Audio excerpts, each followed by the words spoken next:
Corona টিকার booster dose দেওয়া শুরু আজ। প্রথমে পাচ্ছেন ষাটোর্ধ্ব ও সম্মুখ সারির যোদ্ধারা।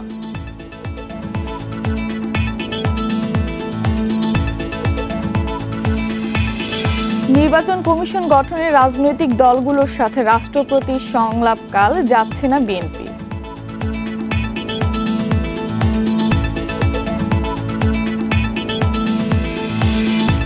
আগামী বছর মালয়েশিয়া যাবেন 9.5 লাখ কর্মী। কুয়ালালামপুরের সাথে সমঝোতা সই আজ।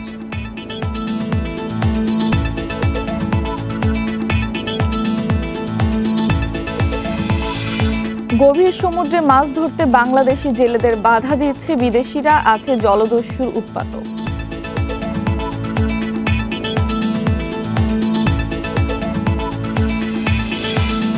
যুক্তরাষ্ট্র ও ব্রিটেনে বাড়ছে ওমিক্রন আক্রান্তের সংখ্যা, হাসপাতালে চাপ। নেদারল্যান্ডসে লকডাউন জারি।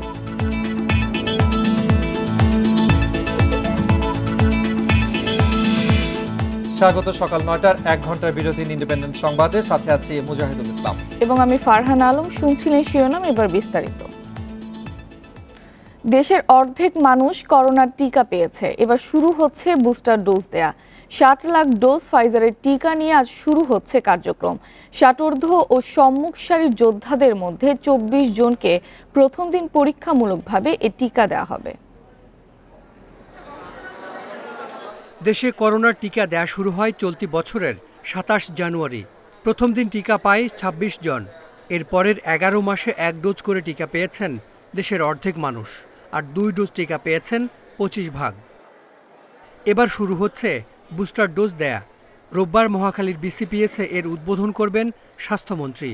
27 জানুয়ারি যারা টিকা নিয়েছেন তাদের মধ্য থেকে পাবেন এই ডোজ। আগে অক্সফোর্ডের টিকা নিলেও বুস্টার হিসেবে দেয়া হবে ফাইজারের টিকা। দ্বিতীয় ডোজের 6 মাস পর নেওয়া যাবে বুস্টার।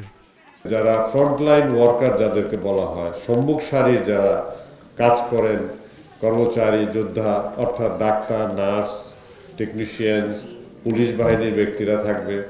তারপরে আমাদের গণমাধ্যমের কিছু ব্যক্তিরা থাকবে, যাদের 6 মাসের বেশি হয়ে গেছে এবং যারা 9 মাস 1 বছর হয়ে গেছে, তাদেরকেই আমরা প্রথমে তারাই পাবে, কারণ তারা 2 ডোজ নিয়েছে।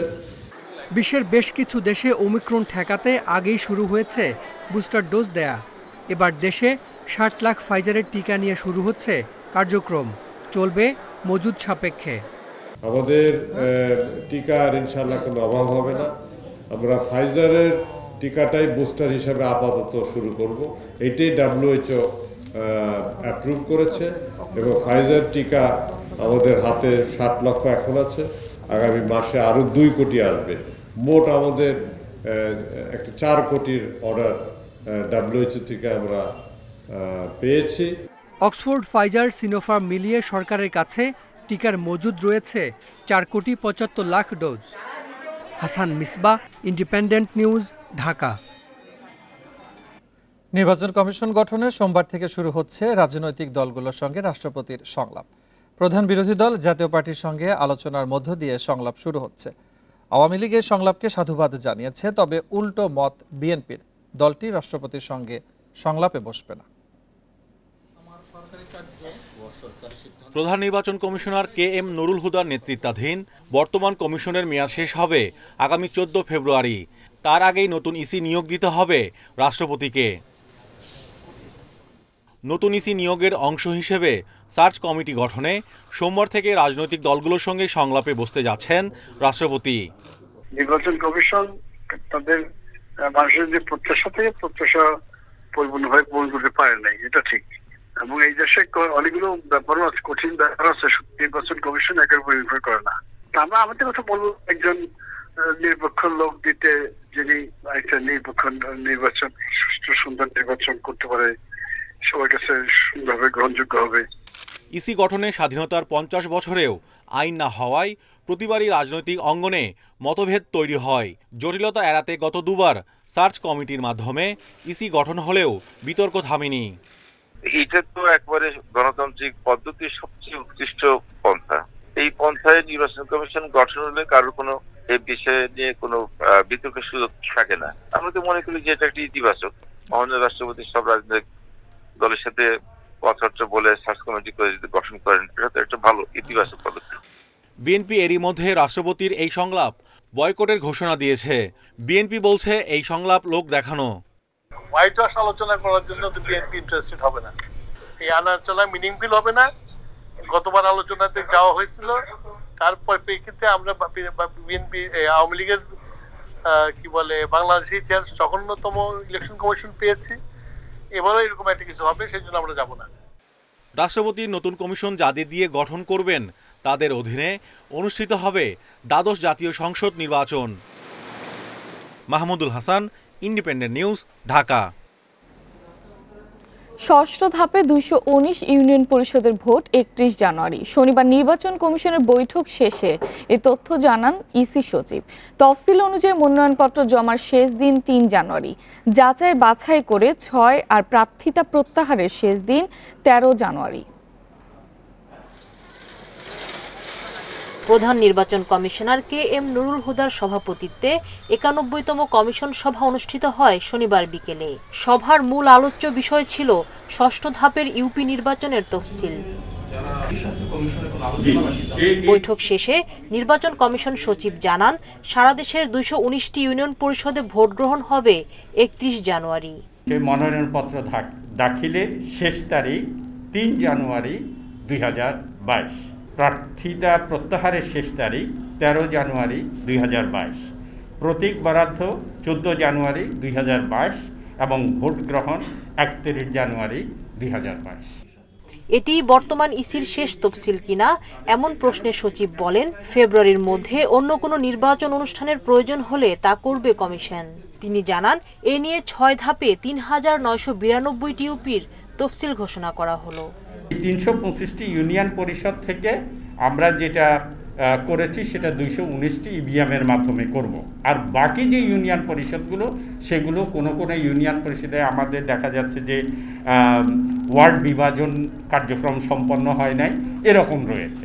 তো সেগুলো সম্পন্ন হলে পর্যায়ক্রমে পরবর্তীতে হবে।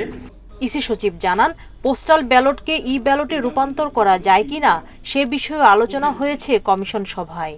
মুক্তিযোদ্ধাদের জাতীয় পরিচয়পত্রে বীর শব্দটি উল্লেখ করার নীতিগত সিদ্ধান্ত হয়েছে বলেও জানান তিনি। সুলতানা জাহান মিতু, ইন্ডিপেন্ডেন্ট নিউজ, ঢাকা। স্বাধীনতার সুবর্ণ জয়ন্তী ও মুজিববর্ষে বিজয় শোভাযাত্রা করেছে আওয়ামী লীগ। এ সময় দেশি বিদেশি ষড়যন্ত্র উপেক্ষা করে দেশকে উন্নয়নের পথে এগিয়ে নেওয়ার প্রত্যয় জানান কেন্দ্রীয় নেতারা। বিজয়ের 50 বছর ও স্বাধীনতার মহানায়ক বঙ্গবন্ধুর জন্মশতবার্ষিকীর উদযাপন।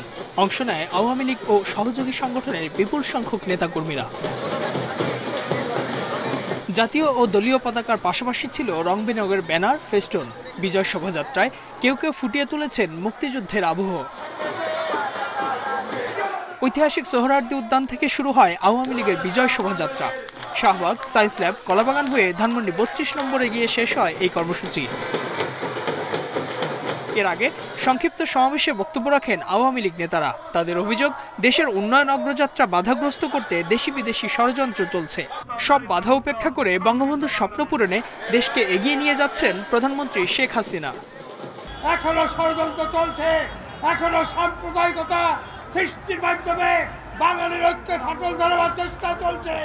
এখনো গণতন্ত্রের নামে অগণতান্ত্রিক শক্তি গণতন্ত্রকে নস্যাৎ করবার চেষ্টা করছে। সকল জাতীয় আন্তর্জাতিক ষড়যন্ত্রকে ছিন্ন ভিন্ন করে এই বাঙালি জাতি মুক্তিযুদ্ধের চেতনা, এই মানুষরা এগিয়ে যাবে। দেশের স্বাধীনতা বিরোধী অপশক্তির পাশাপাশি পশ্চিমা দেশগুলো বিমাতাসুলভ আচরণ করছে বলেও অভিযোগ নেতাদের। যারা বাংলাদেশের স্বাধীনতা চায়নি, যারা বাংলাদেশের সার্বভৌমত্ব চায়নি, সেই অপশক্তি সক্রিয় রয়েছে। আমরা সমস্ত অপশক্তিকে অনুদলিত করে বাংলাদেশকে ইনশাআল্লাহ স্বপ্নের ঠিকানায়, বঙ্গবন্ধুর স্বপ্নের ঠিকানায় পৌঁছে দেব। আমাদের এই উন্নয়ন রথযাত্রায় প্রসার করার জন্য সেই শক্তি পাকিস্তানের রক্তাকে পশ্চিমা মিত্ররা এখনো ষড়যন্ত্র আছে। সকল ষড়যন্ত্র ছিন্ন করে আমরা বাংলাদেশ এগিয়ে নিয়ে যাব। Ijazur Rahman, independent News, Dhaka. জাতীয় নির্বাচনের আগে সরকারের পদত্যাগ দাবি করেছেন বিএনপি মহাসচিব মির্জা ফখরুল ইসলাম আলমগীর। স্বাধীনতা সুবর্ণ জয়ন্তী উদযাপনের অংশ হিসেবে সিলেটের সমাবেশে এ দাবি জানান তিনি। তবে সভা শুরুর আগে বিরোধে জড়ায় দুপক্ষ, চালানো হয় ভাঙচুর। সিলেটের রেজিস্ট্রারি মাঠে বিএনপির স্বাধীনতার সুবর্ণ জয়ন্তীর সমাবেশ।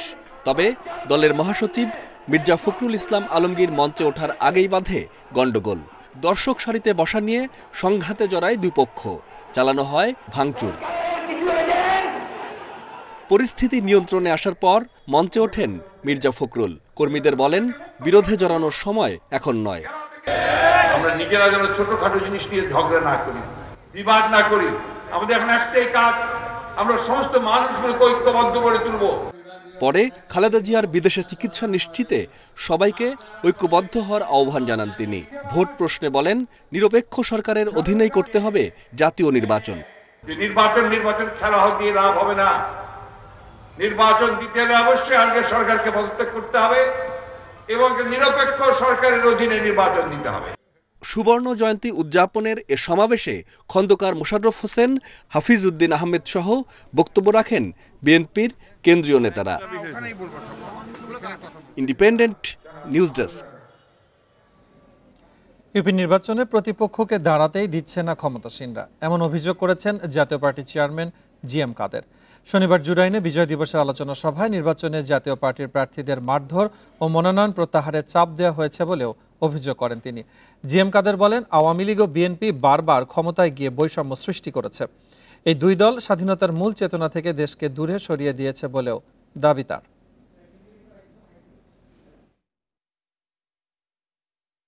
বেকার সমস্যা দিনকে দিন বাড়ছে, আর এই করোনার সময় প্রচুর মানুষ নতুনভাবে বেকার হয়েছে।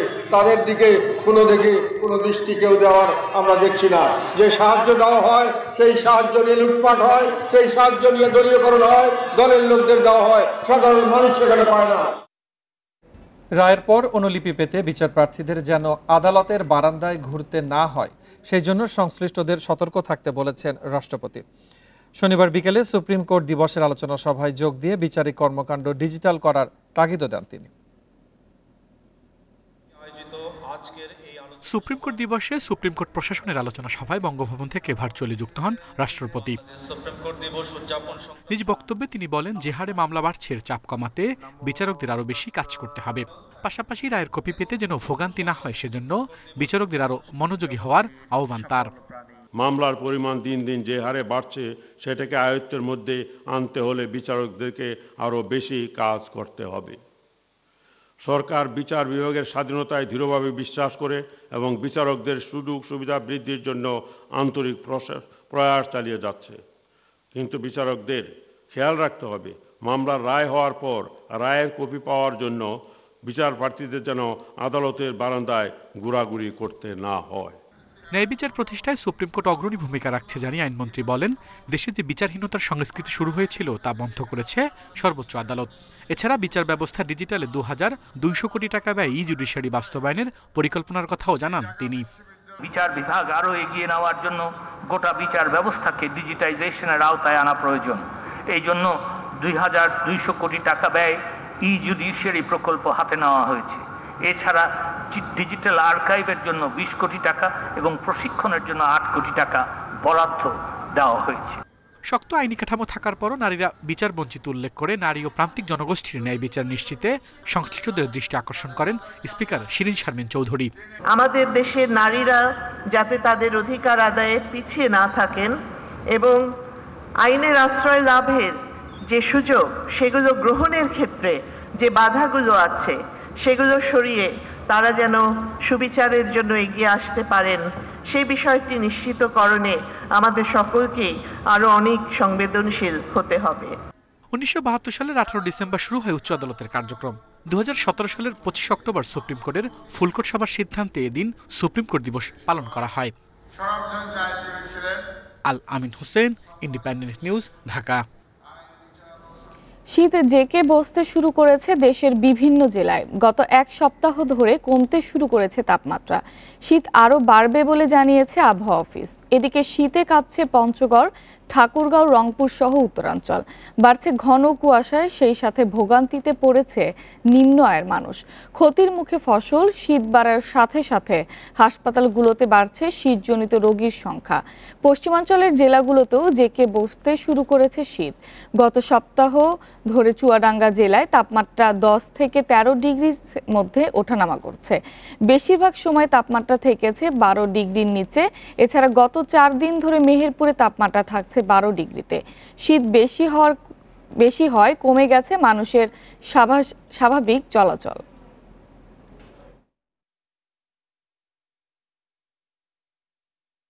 শীত বাড়ছে পশ্চিমাঞ্চলেও। বেলা বাড়ার সঙ্গে সঙ্গে সূর্যের দেখা মিললেও হিমেল হাওয়ার কারণে রয়েছে শীতের প্রকোপ। এ নিয়ে আরও জানাতে চুয়াডাঙ্গা থেকে আমাদের সাথে যোগ দিচ্ছেন সহকর্মী মানিক আকবর। মানিক, চুয়াডাঙ্গা শীতজনিত রোগের প্রকোপ কেমন দেখছেন, আর দরিদ্রদের আসলে ভোগান্তি কেমন আমাদের জানাবেন? চুয়াডাঙ্গা শীতজনিত রোগের প্রকোপ বেড়েছে। চুয়াডাঙ্গা সদর হাসপাতালে প্রতিদিনই আউটডোরে 1000-এর বেশি মানুষ আসছেন, যারা ব্যবস্থাপত্র নিচ্ছেন, চিকিৎসকের পরামর্শ নিচ্ছেন। যারা একটু বেশি অসুস্থ, বিশেষ করে বৃদ্ধ এবং শিশুরা, তাদেরকে হাসপাতালে ভর্তি করে চিকিৎসা দিতে হচ্ছে। এই অবস্থায় চুয়াডাঙ্গা সদর হাসপাতালে, এর বাইরে আলমডাঙ্গা, দামোহদা, জীবননগর হাসপাতালগুলোতেও একই চিত্র। রোগীর চাপ আসলে বেড়েছে এবং যেখানে চুয়াডাঙ্গা সদর হাসপাতালে 50 বেডের হাসপাতালটিকে 100 বেডে উন্নীত করা হয়েছে, কিন্তু রোগী ভর্তি থাকছে 250-এর বেশি প্রতিদিন। তো এই শীতের কারণে শীতজনিত রোগের প্রকোপ যেমন বেড়েছে, একই সাথে বেড়েছে মানুষের দুর্ভোগ। নিম্ন আয়ের মানুষ যারা প্রতিদিন কাজের সন্ধানে খুব সকালে তাদের বাইরে আসতে হয়, শীতের কারণে তাদের কষ্ট পেতে হয়। সন্ধ্যার পর যারা কাজ করতে হয় যাদের, তারাও কিন্তু সন্ধ্যার পর শীতে কষ্ট পাচ্ছেন, কারণ বিকাল থেকে শীতের প্রকোপটা বেড়ে যাচ্ছে। আমি আপনাকে জানিয়ে রাখি যে গতকাল চুয়াডাঙ্গার তাপমাত্রা ছিল 10.6 ডিগ্রি সেলসিয়াস। আজকে তাপমাত্রা একটু বেড়েছে 12.5 ডিগ্রি সেলসিয়াস, কিন্তু তাপমাত্রা বাড়তেও আজ কিন্তু শীতের অনুভূতিটা একটু বেশি গত দিনের চেয়ে।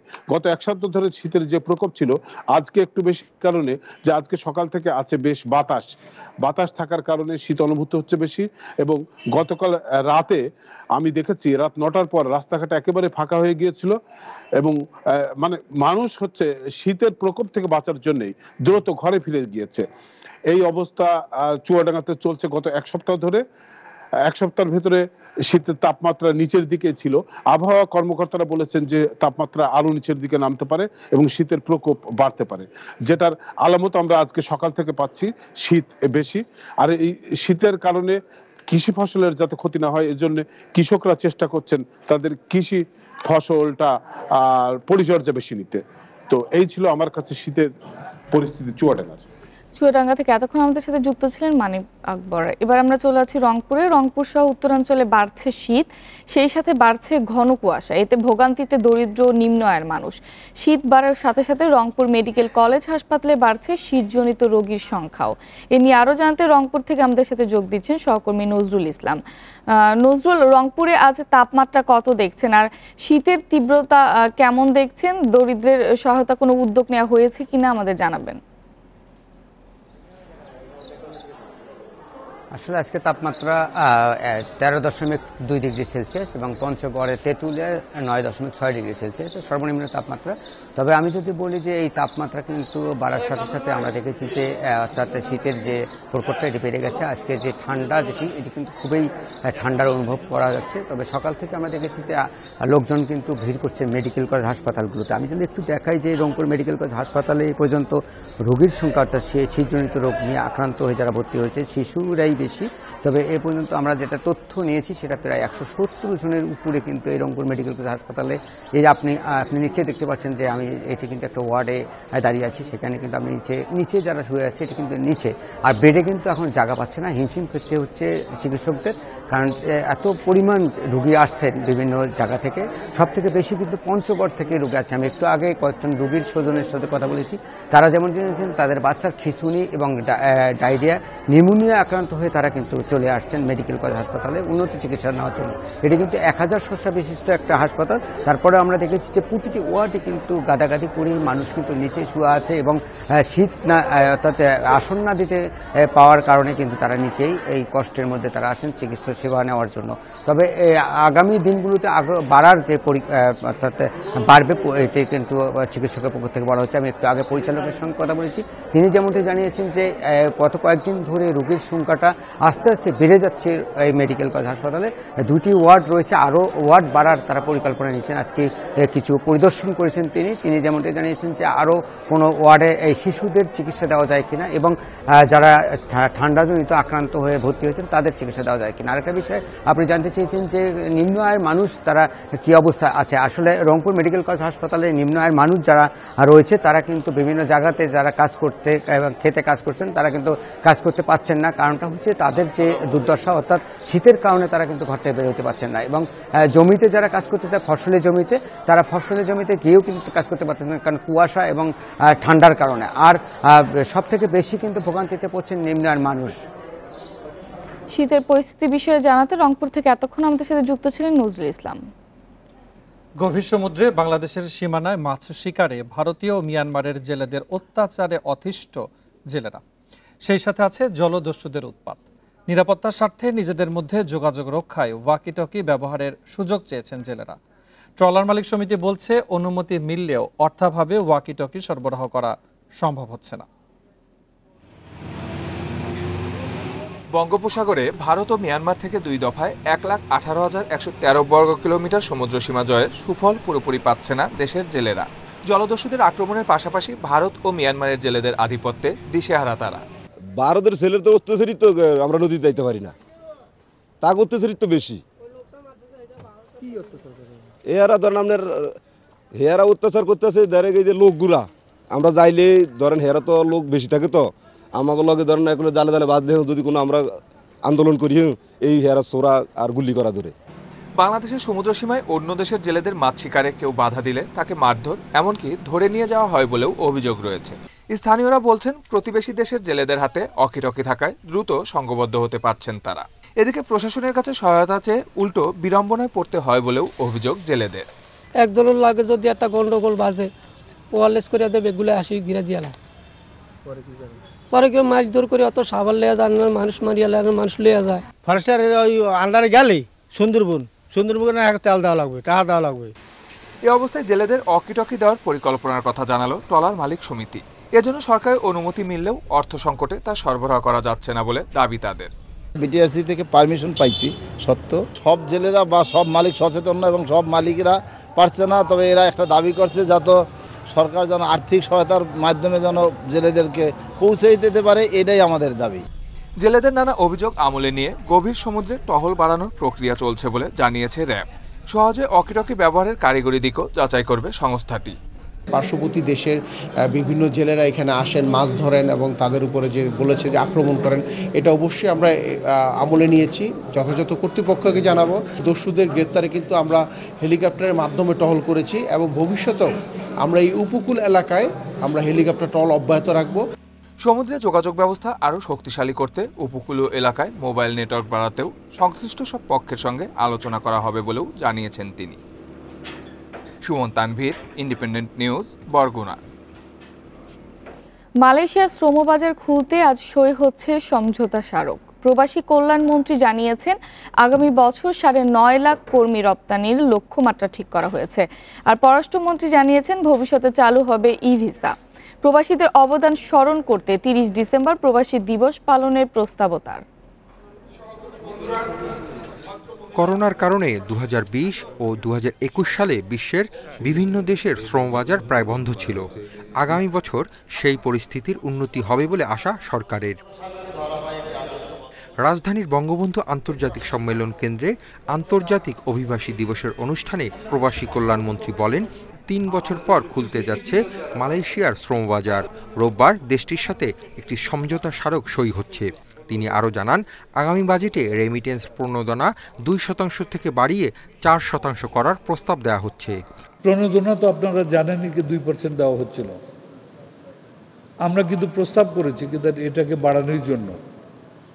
ফাইন্যান্স মিনিস্ট্রি ওনাদের হিসাব মোতাবেক ওনারা যা করবেন, বাট আই হোপ কি আগামী বাজেটে ওনারা এটা কমসে কম, আর না হলে আমি তো 4% বলেছিলাম, ওনারা যদি অ্যাটলিস্ট 3% পর্যন্ত নিয়ে যায় তাহলে আমি বলবো কি দ্যাট ধন্যবাদ।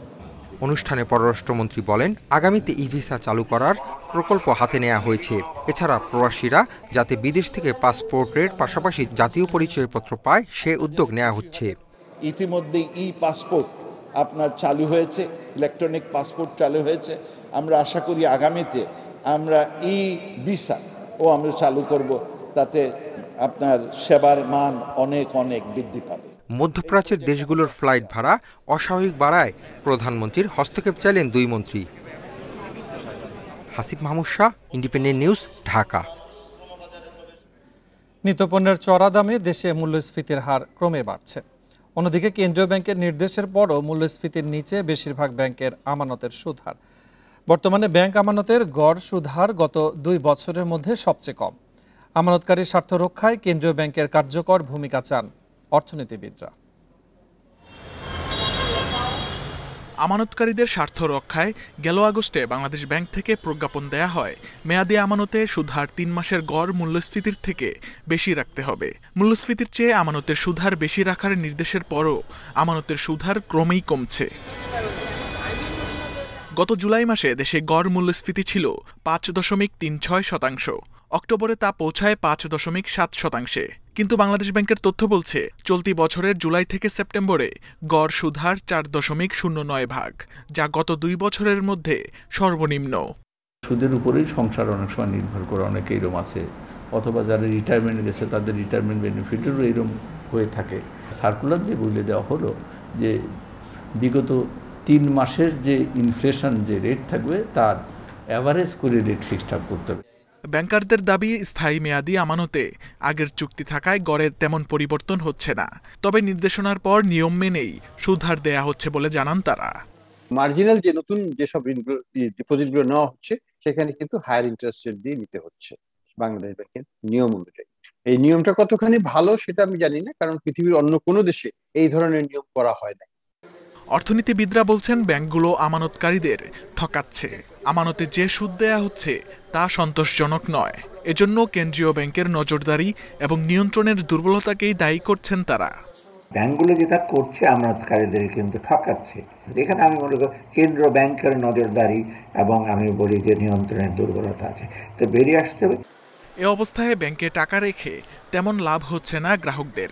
অন্যদিকে আমানতের সুদহার কমালেও ঋণের সুদহার ঠিকই বাড়াচ্ছে ব্যাংকগুলো। সবশেষ তথ্য বলছে, ঋণের গড় সুদহার এখন 7.15%। Shamim Ahmed, Independent News, Dhaka. কক্সবাজার উখিয়ায় রোহিঙ্গা ক্যাম্প থেকে অপহরণের প্রায় 1 বছর পর সাব মাঝি সৈয়দ আমিনের মরদেহ উদ্ধার করা হয়েছে। এই ঘটনায় জড়িত সন্দেহে 3 জনকে আটক করেছে এপিবিএন। এপিবিএন বলছে, আধিপত্য বিস্তার নিয়ে দ্বন্দ্বে গত 17 জানুয়ারি চাকমারকুল ক্যাম্প থেকে সাব মাঝি সৈয়দ আমিনকে অপহরণ করে একদল দুর্বৃত্ত। পরে পরিবারের কাছে 80,000 টাকা মুক্তিপণ দাবি করে তারা। তবে টাকা না পেয়ে রোহিঙ্গা সন্ত্রাসী শুক্কুরের নেতৃত্বে 20 থেকে 25 জন মিলে হত্যা করে আমিনকে। পরে ক্যাম্প 14 এর প্রাক্তন মাঝি ইয়াকুবের পরিত্যক্ত ঘরে পুঁতে রাখে মরদেহ। দীর্ঘদিন পর শুক্রবার মধ্যরাতে উদ্ধার করা হয় মরদেহ।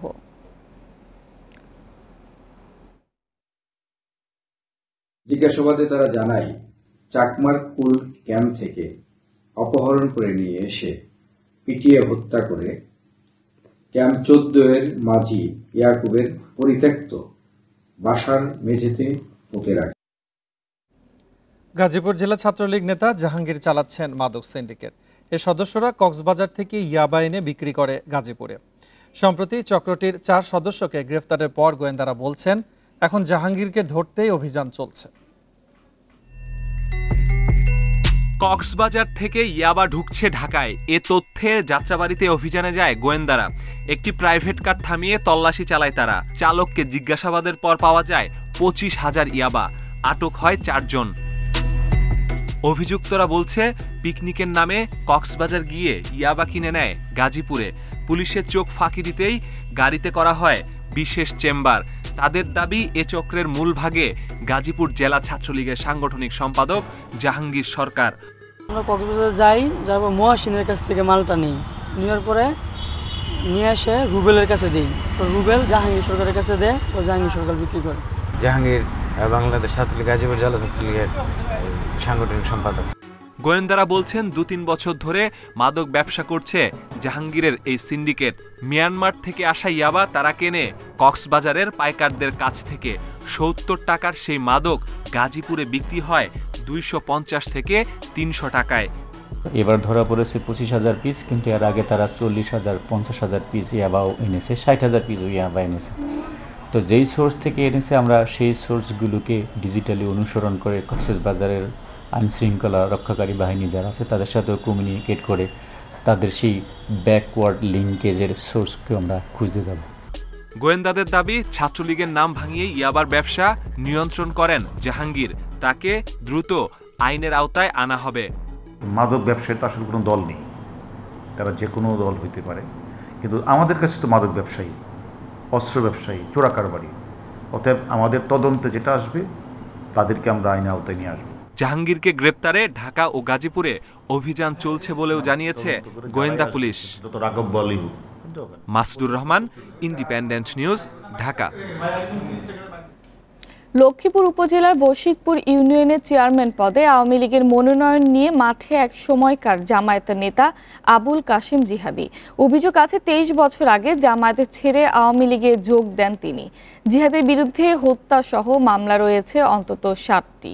স্থানীয়রা তাকে জামায়াত ও সন্ত্রাসী বাহিনীর প্রধান বলে দাবি করলেও দলীয় নেতারা মানতে নারাজ।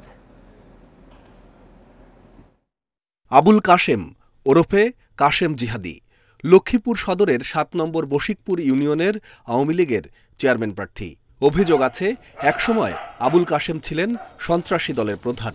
সেখান থেকে জামায়াত নেতা ১৯৯৮ সালে জামায়াত ছেড়ে আওয়ামী লীগে যোগ দেন। এরপর দুবার চেয়ারম্যান নির্বাচিত হন।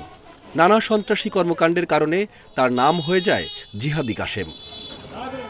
মুক্তিযোদ্ধা হাবিবুর রহমান, যুবলীগ কর্মী রুমান ও দত্তপাড়া ইউপি চেয়ারম্যান নূর হোসেন শামীম সহ অন্তত ৭টি হত্যা মামলার আসামি জিহাদি। তার রয়েছে বিশাল এক সন্ত্রাসী বাহিনী। এই বাহিনীর ভয়ে তার বিরুদ্ধে মুখ খুলতে সাহস পান না কেউ। এত কিছুর পরও এবারও নৌকার টিকিট পেলেন জিহাদি। এ নিয়ে এলাকাবাসীর মধ্যে দেখা দিয়েছে ক্ষোভ। কাশেম চেয়ারম্যান এক সময় জামাত করতো, খুন খালাপির লগে জড়িত ছিল, হরে আওয়ামী লীগ আছে। দফাদারে গুলি করছে এবং 2টা লোকের হাত ধরছে এবং রকেট লঞ্চার ছাড়ছে, তখনও তার নাম জিহাদি হয়ে। অভিযোগ রয়েছে অর্থের বিনিময়ে জেলা নেতারা মনোনয়ন দিয়েছেন আবুল কাশেমকে। এদিকে স্থানীয়রা তাকে জামায়াত ও সন্ত্রাসী বাহিনীর প্রধান বলে দাবি করলেও স্বজন ও দলীয় নেতাকর্মীরা তা মানতে নারাজ। এ নিয়ে জিহাদির সাথে বারবার যোগাযোগের চেষ্টা করেও তার কোনো বক্তব্য পাওয়া যায়নি। জনপ্রিয়তা চিন্তা করে ওনাকে নমিনেশন দিয়েছেন। ওনার বিরুদ্ধে গভীরভাবে স্বতন্ত্র প্রার্থী যারা ওনারা ষড়যন্ত্র চালিয়ে যাচ্ছে। আজিবুল সাহেবের সাথে তার গভীর সম্পর্ক ছিল, সেই থেকে জিহাদিকে আমি চিনি, কিন্তু সে এর পূর্বে কোন দল করছে সেটা আমি জানি। জেলা পুলিশ সুপার বলছেন, নির্বাচনী পরিবেশ নষ্ট করতে বিশৃঙ্খলার চেষ্টা করলে নেওয়া হবে কঠোর ব্যবস্থা। যেন একটি অবাধ, সুষ্ঠু এবং নিরপেক্ষ নির্বাচন এর যে উৎসবমুখর পরিবেশে যেটি আগামী ২৬ তারিখ আমরা অনুষ্ঠান হবে, সেটিতে যেন আমরা সকলকেই একসাথে নিয়ে সুন্দর একটি অবাধ, নিরপেক্ষ এবং গ্রহণযোগ্য নির্বাচন করতে পারি। তবে জেলা আওয়ামী লীগ নেতাদের দাবি, একসময় আবুল কাশেম যুবলীগও করতেন, সেখান থেকে যুক্ত হন আওয়ামী লীগের রাজনীতির সাথে। Independent news desk. পদ্মা সেতুর সাথে ফেরি ধাক্কা লাগার মতো দুর্ঘটনা এড়াতে এবারে শিমুলিয়া মাঝিরঘাট রুটে শুরু হয়েছে ফেরি চলাচল। প্রথমে রাতে যানবাহন পারাপার হলেও শিগগিরই দিন রাত ২৪ ঘন্টায় ফেরি চলাচল করবে বলে জানিয়েছে বিআইডব্লিউটিসি। এই রুটে ফেরি চলাচল শুরু হওয়ায় টানা কয়েক মাসের চরম ভোগান্তি কিছুটা কমার আশায় দক্ষিণ পশ্চিমাঞ্চলের ২১ জেলার মানুষ। বিশ্বে খরস্রোতা নদীর মধ্যে অন্যতম পদ্মা। এই নদীর স্রোতের গতিপথ খুব অল্প সময়ের মধ্যেই পরিবর্তন হয়ে যায়। এবছরের বর্ষায় পদ্মায় তীব্র স্রোত ও নাব্যতা সংকটে সেতুর পিলারের সাথে কয়েক দফায় ফেরির ধাক্কার ঘটনা ঘটে। ওই ধরনের দুর্ঘটনা এড়াতে গত 18 আগস্ট থেকে বন্ধ হয়ে যায় শিমুলিয়া বাংলা বাজার রুট ফেরি চলাচল। এতে ভোগান্তিতে পড়ে দক্ষিণ পশ্চিমাঞ্চলের 21 জেলার মানুষ। শিমুলিয়া বাংলা বাজার রুটে সম্প্রতি 4টি ফেরি চলাচল শুরু হলেও কমেনি দুর্ভোগ। ভোগান্তি কমাতে মাদারীপুরের বাংলা বাজার থেকে সরিয়ে বিকল্প হিসেবে ফরিদপুরের জাজিরার মাঝিরঘাটে নতুন ফেরিঘাট চালু করেছে বিআইডব্লিউটিসি। পারাপার স্বাভাবিক রাখতে মাঝিরঘাটে প্রায় 50 লাখ টাকা ব্যয়ে নতুন এই ফেরিঘাটটি নির্মাণ করে বিআইডব্লিউটিসি। নির্মাণের পর নাব্যতা সংকটে আটকে যায় নতুন এই রুটের ফেরি চলাচল। পদ্মা সেতুর 39 নম্বর পিলারের কাছ থেকে ঘাট পর্যন্ত পরীক্ষামূলক ফেরি পারাপারের পর গত 8 ডিসেম্বর এই রুটে স্থায়ীভাবে ফেরি চলাচলের সিদ্ধান্ত নেয় কর্তৃপক্ষ। কষ্ট হতো, আমাদের ভোগান্তি হতো। এই ফেরিটা চালু হতে আমার এবং রোগীর জন্য ভীষণ একটা উপকার হয়েছে। অনেকে দেখা যায় কি যারা 4টার সময় উঠতে না পারে পরদিন সকাল পর্যন্ত ওয়েট করে, এখন হয়তো সেটা করা লাগবে না। এই সময়ে এসে আমাদের এই ফেরিটা চালু হওয়াটা একটি যুগান্তকারী পদক্ষেপ। পদ্মা সেতুর অন্তত 500 মিটার ভাটিতে নতুন এই চ্যানেল হওয়ায় এ রুটে ফেরি চলাচল করলে সেতুর সাথে ধাক্কা লাগার ঝুঁকি থাকছে না বলে জানিয়েছে বিআইডব্লিউটিসি। এই পথটাই রেগুলার করে দেব, যাতে করে আমাদের সাথে আর পদ্মা ব্রিজ পার হওয়ার যে ঝুঁকিটা থাকে সেই ঝুঁকিটা আমরা কমিয়ে ফেলতে পারি, এবং অবশ্যই দিনে রাতে চলবে যখন চলবে। এই রুটে নৌপথের দূরত্ব কম হওয়ায় পদ্মা পাড়ি দিতে সময় বাঁচবে অন্তত 30 মিনিট। Independent news desk. ঠিকাদারি প্রতিষ্ঠান এবং স্থানীয় সরকার প্রকৌশল অধিদপ্তরের দণ্ড ও আইনি জটিলতায় কুড়িগ্রামের শুল্কুর বাজার সেতুটির নির্মাণ কাজ বন্ধ হয়ে আছে। এতে ভোগান্তিতে জেলার 5 ইউনিয়নের 3 লাখ মানুষ। এদিকে 14 বছর ধরে শেরপুরের ঘাগড়া কবিরাজ পাড়ায় সেতুর জন্য অপেক্ষা করছেন 6 গ্রামের মানুষ। পল্লী সড়কে গুরুত্বপূর্ণ সেতু নির্মাণ প্রকল্পের আওতায় 2018 সালে শুরু হয় কুড়িগ্রাম সদরের শুল্কুর বাজার সেতুর কাজ। তবে আইনি জটিলতায় নির্মাণ কাজ বন্ধ থাকায় ভোগান্তিতে সদর ও উলিপুর উপজেলার 5 ইউনিয়নের প্রায় 3 লাখ মানুষ।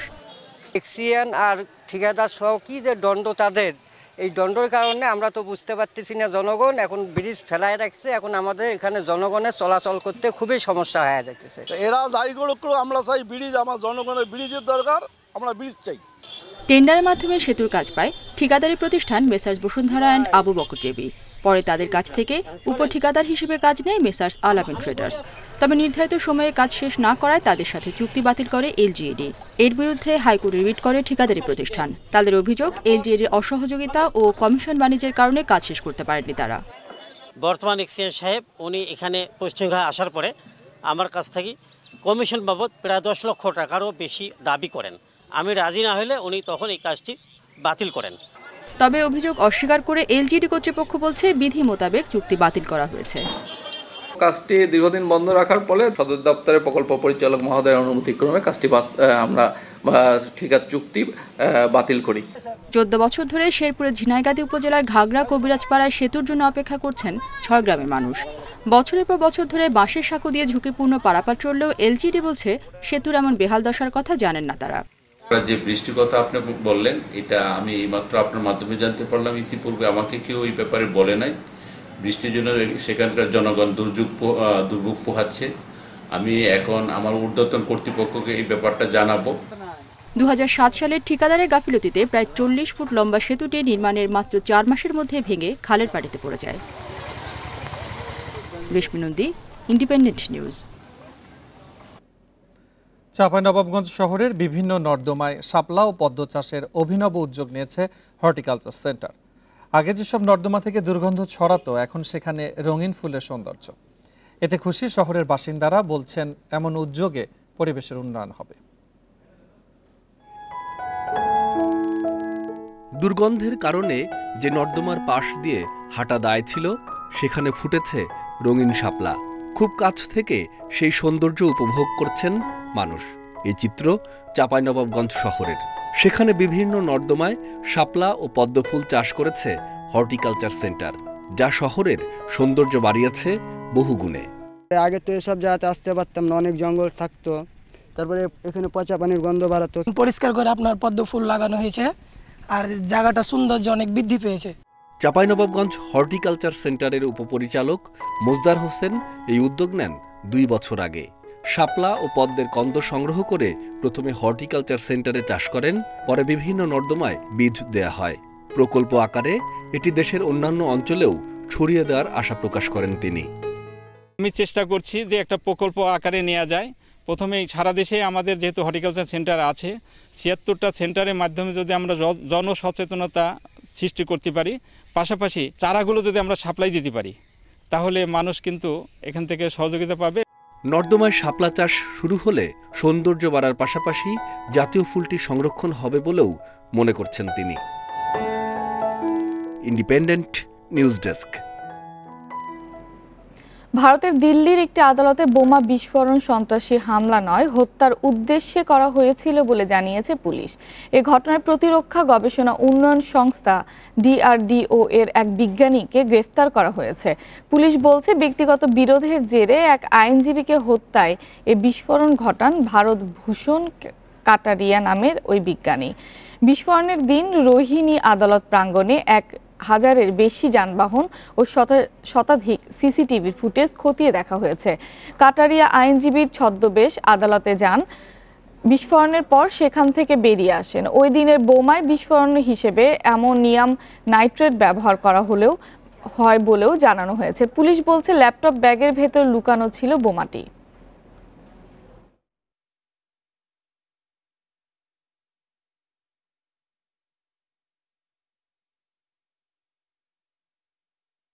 सीसीटीवी फुटेज का जो एनालिसिस किया गया उसमें बहुत क्लियरली दिखता है। সেদিনে সিসিটিভি ফুটেজ পর্যবেক্ষণ করা হয়েছে। জানা গেছে রোহিণী আদালত প্রাঙ্গণে বিস্ফোরণের জন্য দায়ী ভারত ভূষণ কাটারিয়া নামে এক বিজ্ঞানী। শুক্রবার তাকে গ্রেফতার করা হয়েছে। তল্লাশির সময় তার বাসা থেকে একটি ল্যাপটপের ব্যাগ উদ্ধার করা হয়েছে, যেটি আদালত প্রাঙ্গণে বোমা বহনে ব্যবহার করা হয়। বোমা বানানোর সরঞ্জামও পাওয়া গেছে। এখন পর্যন্ত বিশ্বের 89টি দেশে ওমিক্রন শনাক্ত হয়েছে। এই পরিস্থিতিতে বিশ্ব স্বাস্থ্য সংস্থা জানিয়েছে 1.5 থেকে 3 দিনের মধ্যে ওমিক্রন শনাক্তের সংখ্যা দ্বিগুণ হচ্ছে। এদিকে বিশ্বে করোনায় একদিনে মারা গেছে ৫,১৫৬ জন, নতুন শনাক্ত ৫,৫৭,০০০-এর বেশি। এই নিয়ে বিশ্বে করোনায় মোট প্রাণহানি ছাড়িয়েছে ৫৩,৬৬,০০০। এ পর্যন্ত আক্রান্তের সংখ্যা ২৭,৪৫,০০,০০০-এর বেশি। একদিনে সর্বোচ্চ ১,০৭৬ জনের মৃত্যু হয়েছে রাশিয়ায়। সর্বোচ্চ ৯০,৪১৮ জন শনাক্ত যুক্তরাজ্যে। দেশটিতে একদিনে ওমিক্রনে আক্রান্ত রোগী শনাক্ত হয়েছে ১০,০০০। এখনই ব্যবস্থা না নিলে দিনে ৩,০০০-এর বেশি মানুষ হাসপাতালে ভর্তি হতে পারে বলে সতর্ক করেছেন বিশেষজ্ঞরা। এদিকে বড়দিনের আগে ওমিক্রন সংক্রমণ বৃদ্ধি রোধে জানুয়ারি পর্যন্ত লকডাউন ঘোষণা করেছে নেদারল্যান্ডস। এছাড়া যুক্তরাজ্যের ভ্রমণকারীদের জন্য করোনা পরীক্ষা বাধ্যতামূলক ঘোষণা করেছে জার্মান সরকার। এদিকে করোনা ক্রমবর্ধমান সংক্রমণ ঠেকাতে যুক্তরাষ্ট্র পুরোপুরি প্রস্তুত বলে জানিয়েছে হোয়াইট হাউস।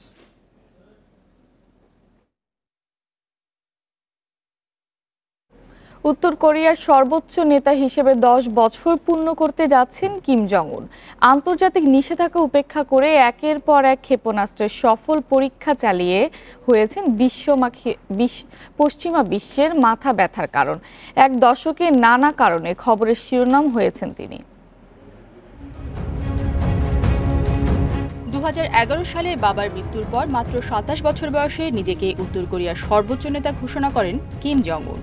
অল্প বয়সে দায়িত্ব নেওয়া এই নেতা ক্ষমতার লড়াইয়ে টিকে থাকতে পারবেন কিনা তা নিয়ে সন্দেহ প্রকাশ করেছিল অনেকেই, কিন্তু এক দশকে উন নিজেকে চিনিয়েছেন যোগ্যতা দিয়ে।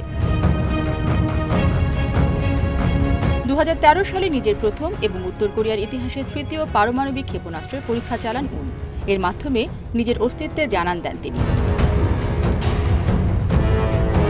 পরবর্তী বছরগুলোতে তার নেতৃত্বে উত্তর কোরিয়া আন্তর্মহাদেশীয় ব্যালিস্টিক ক্ষেপণাস্ত্রের মধ্যে সীমাবদ্ধ না থেকে সামরিক সক্ষমতা বাড়ানোর দিকে নজর দেয়। স্বল্প ও মাঝারি পাল্লার ক্ষেপণাস্ত্র পরীক্ষা ছাড়াও 3টি ভূগর্ভস্থ পারমাণবিক বিস্ফোরণ ঘটায় দেশটি। কিম জং উনের কয়েকটি কূটনৈতিক বিজয় রয়েছে বলে মনে করেন বিশ্লেষকরা, যা তার বাবা ও দাদা দীর্ঘ সময় ক্ষমতায় থেকেও সম্ভব করতে পারেননি। 2018 সালে সিঙ্গাপুরে তৎকালীন মার্কিন প্রেসিডেন্ট ডোনাল্ড ট্রাম্পের সঙ্গে বৈঠক করেন উন, যা দেশ দুটির শীর্ষ নেতাদের মধ্যে প্রথম সরাসরি বৈঠক। এছাড়া সিঙ্গাপুরের রাস্তায় অবাধে হেঁটে বেরিয়েছেন তিনি, যা উত্তর কোরিয়ার নেতাদের জন্য বিরল এক ঘটনা। পর্যায়ক্রমে চীনের প্রেসিডেন্ট শি জিনপিং, রাশিয়ার প্রেসিডেন্ট ভ্লাদিমির পুতিন এবং দক্ষিণ কোরিয়ার প্রেসিডেন্ট মুন জায়ে-ইন সহ বিশ্ব নেতাদের সঙ্গে একের পর এক শীর্ষ বৈঠক করেছেন কিম জং উন, যা তাকে আন্তর্জাতিক নেতা হিসেবে প্রতিষ্ঠিত করেছে। ক্ষমতায় টিকে থাকতে ইউনের নিষ্ঠুরতার খবর এসেছে শিরোনামে। নিকটতম ব্যক্তিদেরও ছাড় দেননি ইউন। রাষ্ট্রীয় গণমাধ্যমের প্রতিবেদন অনুযায়ী সরকার উৎখাতের চেষ্টায় লিপ্ত থাকায় 2013 সালে নিজের চাচা ও পরামর্শদাতাকে মৃত্যুদণ্ড দেন তিনি। নার্ভ এজেন্ট ব্যবহার করে সৎ ভাই কিম জং ন্যামকে হত্যার জন্য তাকে দায়ী মনে করে পশ্চিমা বিশ্ব। Reshmi Nandi, Independent News. Round robin লিগের শেষ ম্যাচে শ্রীলঙ্কাকে হারিয়ে সাফ অনূর্ধ্ব-19 নারী চ্যাম্পিয়নশিপের ফাইনাল নিশ্চিত করতে চায় বাংলাদেশ। টানা 2 ম্যাচ জিতে আত্মবিশ্বাসী বেঙ্গল টাইগার। এই ম্যাচেও ধারাবাহিকতা ধরে রাখার প্রত্যয় ফুটবলারদের। কমলাপুর স্টেডিয়ামে ম্যাচ শুরু আজ সন্ধ্যা 7টায়। পার করা যায় অলরেডি তারা 3-0 আপ এবং এক্ষেত্রে নেপালের কাছে ভুটানের হারে বাংলাদেশের ফাইনালের পথ অনেকটাই পরিষ্কার। শ্রীলঙ্কার বিপক্ষে জিতলেই ফিরে তাকাতে হবে না সমীকরণের দিকে। এবং গোল নাম্বার দ্বিতীয় আসরে জয়হীন শ্রীলঙ্কা এখন পর্যন্ত একটি গোলও করতে পারেনি। বিপরীতে হজম করেছে 16টি। তবুও দুর্বল প্রতিপক্ষের বিপক্ষে সতর্ক মারিয়া শামসুন নাহাররা। ফুটবল গোলের খেলা, এটা কখন কার দিকে চলে যায় কেউই বলতে পারবে না। অতএব পরবর্তী ম্যাচটা আমাদের শ্রীলঙ্কার সাথে আমাদের মেয়েদেরকে একটা জিনিসই বলে দেওয়া আছে, প্রত্যেকটা ম্যাচ যাতে জয়লাভ করে সেটাই থাকবে আমাদের মেয়েদের মূল কনসেপ্ট। লাল সবুজ আক্রমণ ভাগ নিয়ে দুশ্চিন্তার কারণ নেই। দুর্দান্ত ছন্দে আছেন তহুরা। 3 ম্যাচে 2 গোল, সাথে করিয়েছেন আরও একটি। ভারত ম্যাচের আত্মবিশ্বাস কাজে লাগিয়ে ধারাবাহিকতা ধরে রাখাই লক্ষ্য গোলাম রব্বানির ছোট শিষ্যদের। শ্রীলঙ্কাতে আমরা টেকনিকে ফিজিক্যালি সব দিক দিয়ে এগিয়ে আছি। আমরা যদি আমাদের এই ধারাবাহিকতা যদি রাখতে পারি সেক্ষেত্রে আমরা অবশ্যই ইনশাআল্লাহ ভালো রেজাল্ট করব। তবে সব সমীকরণ পাল্টে দিতে পারে দিনের প্রথম ম্যাচ। ভারত নেপাল ম্যাচে হিমালয়ের দেশটির জয় সবার আগে ফাইনাল নিশ্চিত করবে বাংলাদেশ। আমাদের আগের ম্যাচে কি হলো না হলো ডাজ নট ম্যাটার, এটা আমাদের কোনো কিছু আসে যায় না। জয়ের কোনো বিকল্প নাই। এই টুর্নামেন্টে যাতে আমরা চ্যাম্পিয়ন হতে পারি সেই দিকে আমরা সজাগ দৃষ্টি রেখেছি। প্রতিপক্ষ যেমনই হোক সমীকরণের মার প্যাচে না পড়ে জয় দিয়ে ফাইনাল নিশ্চিতের লক্ষ্য বেঙ্গল টাইগারদের। Shamim Ahmed, Independent News, Dhaka. 3 দশক পর স্বাধীনতা কাপের মুকুট ফিরে পেল আবাহনী লিমিটেড। আর 3 বছর পর ফুটবলের কোনো ট্রফি জিতল ধানমন্ডির ক্লাবটি। ফাইনালে বসুন্ধরা কিংসকে 3-0 গোলে হারিয়েছে মারিও লেমোসের শিষ্যরা। জোড়া গোল করে ম্যাচ ও টুর্নামেন্ট সেরা হয়েছে ব্রাজিলিয়ান মিডফিল্ডার দরি এলতন। ট্রফি নিয়ে উল্লাস উচ্ছ্বাসে আকাশে নীলরা। 3 বছর পর মিলেছে ট্রফি। রাইভাল বসুন্ধরা কিংসকে হারানোয় আনন্দের মাত্রাটাও বেশি আবাহনী ফুটবলারদের। কমলাপুর স্টেডিয়ামে শুরু থেকে আধিপত্য আবাহনীর। কলিন্দ্রেস, দরিয়েলতন, রাফায়েলরা কিংসের দুর্গে আতঙ্ক ছড়িয়েছে বারবার। অন্যদিকে ফার্নান্দেজ না থাকা শূন্যস্থান রবসন ভ্রানিয়েসরা পূরণ করতে ব্যর্থ। যদিও প্রথমার্ধ কিংসের জাল অক্ষুণ্ণই থেকেছে। দ্বিতীয়ার্ধের শুরুতেই ভাঙে ম্যাচের ডেডলক। রাফায়েলের থ্রু পাসে দারুণ দক্ষতায় জিকোকে পরাস্ত করেন রাকিব। 61 মিনিটে বক্সের মধ্যে ড্যানিয়েল কলিন্দ্রেসকে ফাউল করে আবাহনীকে পেনাল্টি উপহার দেন রিমন। স্পট কিকে ব্যবধান দ্বিগুণ করেন ব্রাজিলিয়ান দরিয়েলতন। মিনিট 10 পরেই দরিয়েলতন জোড়া পূর্ণ করে বসুন্ধরাকে ম্যাচ থেকে ছিটকে দেয়। দারুণ খেলেই আমরা ট্রফি জিতেছি। কিংসকে হারানো সহজ কথা নয়। ছেলেরা ভালো খেলেছে। আশা করি পুরো মৌসুমেই এই ধারাবাহিকতা আমরা ধরে রাখব।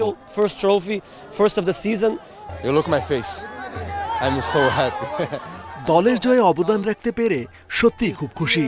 সামনে ফেডারেশন কাপ ও প্রিমিয়ার লিগ আছে, সেখানেও শিরোপা জিততে চাই।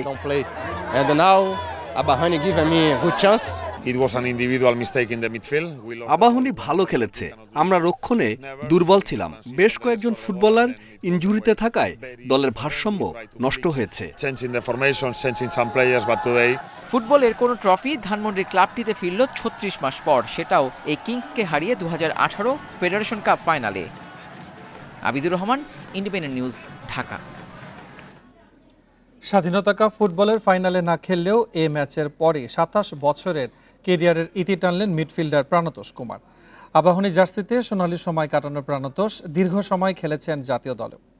এদিকে দীর্ঘদিন পর দর্শকের উপস্থিতি ফুটবলের স্বর্ণালী সময়ের ইঙ্গিত দিচ্ছে, জানিয়েছেন ক্রীড়া প্রতিমন্ত্রী জাহিদ আহসান রাসেল। আমার প্রাপ্তিটা সেটাও লাস্ট মুভমেন্টে এসে আমি লাস্ট দিনে সেটাকে আমি জয় করতে পেরেছি। আমার ফুটবলের আর চাওয়া পাওয়া নাই। দর্শক একেবারে উপচে পড়ছে, এটি আসলে ফুটবলের জন্য অনেক খুশির খবর। এবং শুধু তাই নয়, আপনারা দেখেছেন যে অত্যন্ত ভালো খেলেছে দুই দল। আমি মনে করি ফেডারেশন কাপ আমাদের যে ঘোষিত ডেট, আমরা চেষ্টা করব, তবে যেহেতু ফাইনাল দুটো যে দল খেলেছে তাদের দিয়েই আবার শুরু হবে, সেই ক্ষেত্রে হয়তো আমাদের 2-1 দিন পিছিয়ে যেতে পারে। করোনার আঘাতে শাপে বড় হয়েছে বাংলাদেশ নারী ক্রিকেট দলের জন্য। বাছাই পর্ব বাতিল হলেও র্যাঙ্কিংয়ে এগিয়ে থেকে মিলেছে ওয়ানডে বিশ্বকাপের টিকিট। তবে দেশে ফিরে কোভিড টেস্টে 3 ক্রিকেটার পজিটিভ হওয়ায় অস্বস্তি তৈরি হয়। দুঃসময় পেছনে ফেলে বিশ্বকাপে সফল হবার ছক কষছে জাহানারা নিগাররা। প্রথমবারের মতো ওয়ানডে বিশ্বকাপের সুযোগ, এমন অর্জনে জাহানারা রোমানাদের উচ্ছ্বাস নিমিষে মিলিয়ে গেছে ওমিক্রনের আঘাতে। জিম্বাবুয়ে থেকে বয়ে আনা করোনার এই নতুন ধরন টাইগ্রেসদের বেঁধে দিয়েছে কঠোর নিয়মের বেড়াজালে। হোটেলবন্দি জাহানারাদের চোখে মুখে স্পষ্ট অপেক্ষার অবসানে। দিনগুলো আসলে একটু টাফ ছিল, তবে এইটুকু আশা ছিল যে আমরা একটা ভালো রেজাল্ট করে এসেছি এবং এই দিন কেটে যাবে। সো শুকর আলহামদুলিল্লাহ যে এই দিন আমাদের শুরুতে দেখতে হয়নি, তাহলে হয়তো ডিফারেন্ট কিছু হতে পারতো। নতুন অভিজ্ঞতা হইলো অ্যাজ এ প্লেয়ার হিসাবে, কারণ আমরা যখন এখান থেকে জিম্বাবুয়ের উদ্দেশ্যে যাই আমরা হিসাব করলে কোয়ারেন্টাইন টাইপেরই ছিলাম, হয়তো ওইখানে আমাদের মুভমেন্ট ছিল। অ্যাজ এ প্লেয়ার 1 মাস পর মানে ঢাকায় আসার পর প্রিপারেশন ছিল বাসায় যাব, ফ্যামিলির সবার সাথে দেখা করব, তো ওই আসলে এটা একটু মেন্টালি অনেক টাফ। কঠিন সময় পার করে টাইগ্রেসদের লক্ষ্য বিশ্বকাপ। করোনা সতর্কতায় আগে ভাগে নিউজিল্যান্ডে গিয়ে কন্ডিশনের সাথে মানিয়ে নেওয়ার সুযোগ মিলছে না। বিশ্বকাপের আগে মালয়েশিয়ায় 5 জাতির টুর্নামেন্টকে পাখির চোখ করছে নিগার সুলতানার দল। 2011 সালে আমরা যখন ওডিআই স্ট্যাটাস পাই, তারপর থেকে আমরা 2টা কোয়ালিফাই করেছি, এবার এটা নিয়ে 3বার টোটাল। তো লাকিলি আমরা এবার কোয়ালিফাই করতে পেরেছি, যেটা আমাদের আসলে ড্রিম ছিল। আমরা সবাই ওয়ার্ল্ড কাপ খেলতে চাই ওডিআই, যেটা আসলে মেইন ওয়ার্ল্ড কাপ। সো আমরা খুবই হ্যাপি, ইনশাল্লাহ আমরা ভালো কিছু করব। করোনা আক্রান্ত 3 নারী ক্রিকেটার বিসিবির তত্ত্বাবধানে চিকিৎসাধীন রয়েছেন। তবে কোয়ারেন্টিন সম্পন্ন করে এরই মধ্যে বাড়ি ফিরেছে নারী দলের বাকি সদস্যরা। ফেরদৌস ইসলাম, ইন্ডিপেন্ডেন্ট নিউজ। কঠোর কোয়ারেন্টিন ইস্যুতে জটিল হয়েছে বাংলাদেশের নিউজিল্যান্ড সফর। টেস্ট চ্যাম্পিয়নশিপের অংশ হওয়ায় আপাতত সিরিজ বাতিল করে ক্রিকেটারদের দেশে ফেরানোর কথা ভাবছে না বিসিবি। তবে 21 ডিসেম্বরের পর আবারও কোয়ারেন্টিনের সময় বাড়ালে সিরিজ নিয়ে নতুন করে ভাববে বোর্ড, জানিয়েছেন বিসিবি সভাপতি নাজমুল হাসান পাপন। নিউজিল্যান্ডে কোয়ারেন্টিন ইস্যুতে ক্রিকেটারদের অস্বস্তি। পরিস্থিতি সামলাতে নিরুত্তাপ হোম অফ ক্রিকেটে বোর্ড কর্তাদের ব্যস্ততা। বিধিনিষেধের কড়াকড়িতে বিরক্ত ক্রিকেটারদের অনেকেই চাইছেন দেশে ফিরতে, তবে বাস্তবে আদৌ কি সম্ভব? নিউজিল্যান্ড সিরিজের ভাগ্য নির্ধারণে পরিচালকদের নিয়ে বিসিবি সভাপতির জরুরি সভা। প্রায় ঘন্টা 2-এর বৈঠক শেষে আসলো সিদ্ধান্ত, সিরিজ বাতিলের সুযোগ দেখছে না বিসিবি। তবে 21 ডিসেম্বর নিউজিল্যান্ড নতুন করে কোয়ারেন্টিনের সময় বাড়ালে ভিন্ন পথে হাঁটার ইঙ্গিত বাংলাদেশের। এটার কোনো সুযোগ নেই, আমাদের জানা মতে এটার কোনো সুযোগ নেই। ঠিক আছে, হ্যাঁ, যদি 21 তারিখের পরে আবার এক্সটেন্ড করে, 21 তারিখের পরে যদি আবার এক্সটেন্ড করে তাদের কোয়ারেন্টাইন, তাহলে তখন আমরা ওদের সাথে আলোচনায় যেতে পারব, ওদের বোর্ডের সাথে, যে কি করা যায়। প্রতিবন্ধকতা কাটিয়ে সিরিজ হলে প্রস্তুতি ম্যাচ সহ বদল আসতে পারে সূচিতে। এমন হলে তৈরি হবে আরেক জটিলতা। সামনে ব্যস্ত সূচিতে সিরিজের সাথে হবে তা সাংঘর্ষিক। আর সিরিজ বাতিল হলে এই মুহূর্তে টাইগারদের দেশে ফিরে আনা হবে আরেক চ্যালেঞ্জ। ফেলে আনা তো সম্ভব না, কিভাবে আনবেন? আপনার কি মনে হয় নিউজিল্যান্ড গভর্নমেন্ট ওমিক্রনের সাথে কন্ট্রাক্ট আছে, এইসব লোকদেরকে বেরোতে দিবে? ওদের এয়ারপোর্টে যেতে দিবে? এমন কোনো এয়ারক্রাফট আছে যেটা আনবে ওদেরকে? এটা আসলে ফিজিবলই না। নিউজিল্যান্ডের টেস্ট সিরিজের উপর নির্ভর করছে আসন্ন বিপিএল এর ভাগ্য। 2022 টি20 বিশ্বকাপ থাকায় এবার বিপিএল আয়োজনে আশাবাদী বিসিবি। তবে পরিবর্তন আসতে পারে নিয়মে। 3টা ভেন্যুর জন্য আমাদের 6 দিন ট্রাভেলিং আছে, হয়তো ভেন্যু একটা কমালে তো আমরা 2 দিন সেভ করতে পারি। এটা করব বলছি না, মানে আমি অপশনস। থার্ড হচ্ছে 6টার জায়গায় 5টা টিম করলে আমরা আবার 4-5 দিন সময় পাই। সব সিদ্ধান্ত ঝুলে আছে 21 ডিসেম্বর পর্যন্ত। ক্রিকেটার ও কোচিং স্টাফদের করোনা টেস্টের ফলাফল নির্ধারণ করবে টাইগারদের নতুন বছরের সূচি। Mohammad Nazim, independent News, Dhaka. এই ছিল 1 ঘন্টার বিরোধী ইন্ডিপেন্ডেন্ট সংবাদ। ইন্ডিপেন্ডেন্ট টেলিভিশন সব খবর দেখতে চোখ রাখুন ফেসবুক, ইউটিউবে এবং টুইটারে। ধন্যবাদ সবাইকে।